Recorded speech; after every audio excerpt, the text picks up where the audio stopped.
In the last moments of my mortal life, even though my one true friend tried as he might and was unable to save me, a hand reached down and took my soul into the afterlife. This hand belonged to a young lady by the name of Farrell. She had been watching me, unbeknownst to me, for quite some time. She led me to another lady by the name of Barb, who helped me heal from the past traumas. And then Barb introduced me to Kat, who gave me a job and a higher purpose. Kat then introduced me to Angel, and my adventures with the Karmafia began.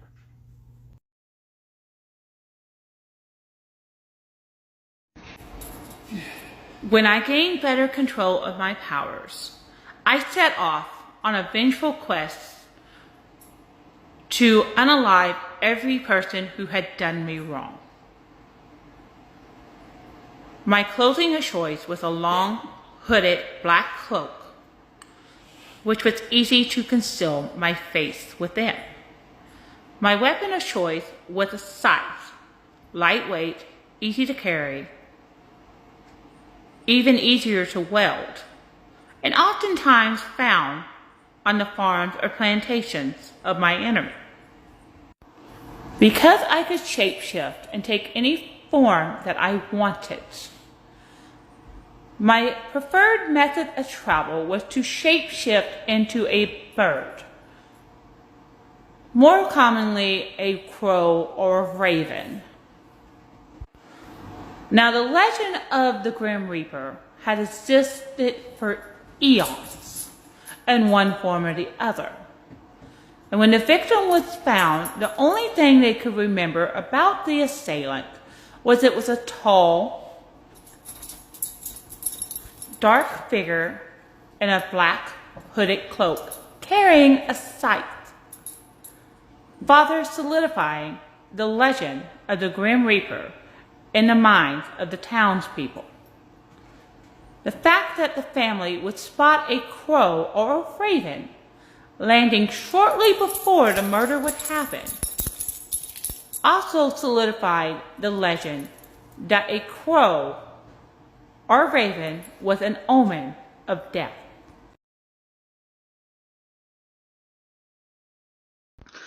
I don't remember much about the day I died. I remember I was showing off my shape-shifting abilities to my friend, flying over my favorite woods as he followed behind on his horse.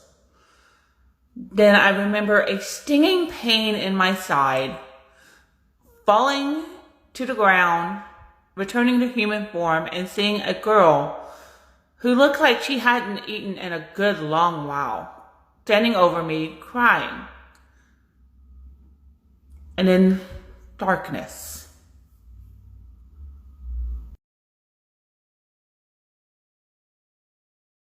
When I landed at the base of the tree, my friend immediately ran over to try to help me and see if he could possibly save me. Unfortunately, the arrow was stuck tight and proved much too difficult to remove. Him pulling on it only caused further discomfort and for more blood to spurt out. I looked up and noticed a small warrior woman crying beside me. And when I tried to open my mouth to assure her that I knew that she did not do this out of malice, the only thing that came forth was a gargle sound and more blood.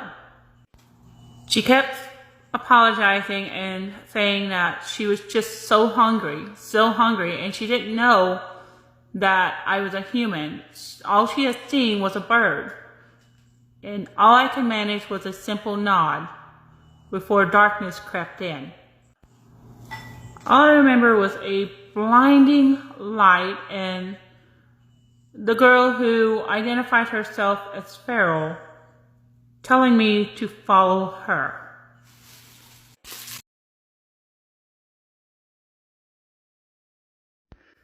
Pharaoh led me to a corridor filled with many, many, many doors.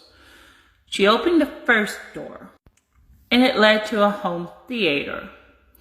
She explained to me that it would allow her to see the events of my past life and what led up to my death. We sat down, and I covered my eyes because I did not want to have to relive those events. Upon seeing the horrors that was my life, she didn't say much, but she took my hands and she led me to another room. It was a cozy living room with a fire roaring into the fireplace. And there I was greeted by a kind woman by the name of Babs, who explained to me that she was going to help me heal from my past. And I would be spending a little bit of time with her. A little bit of time turned into a couple decades before she felt I was ready to move on and take on my true purpose. When Babs felt I was truly ready to move on, she led me to a room that had a pool in it. And she explained to me that upon entering the waters, the past would be washed away and be no more. And it would be revealed to me what I was truly supposed to be doing in the afterlife. I stepped into the waters and I immediately became calm.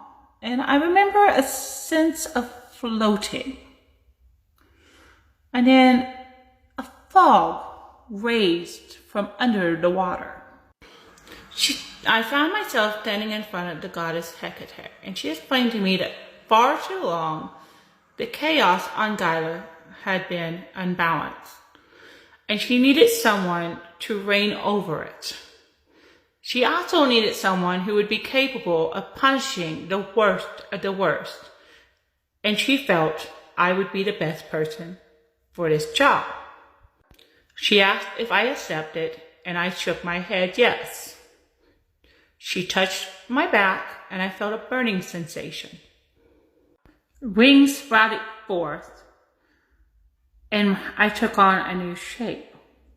She informed me I was to be known as the Angel of Chaos, and to return to Babs and instruct her to help me find someone by the name of Angel. And so I did.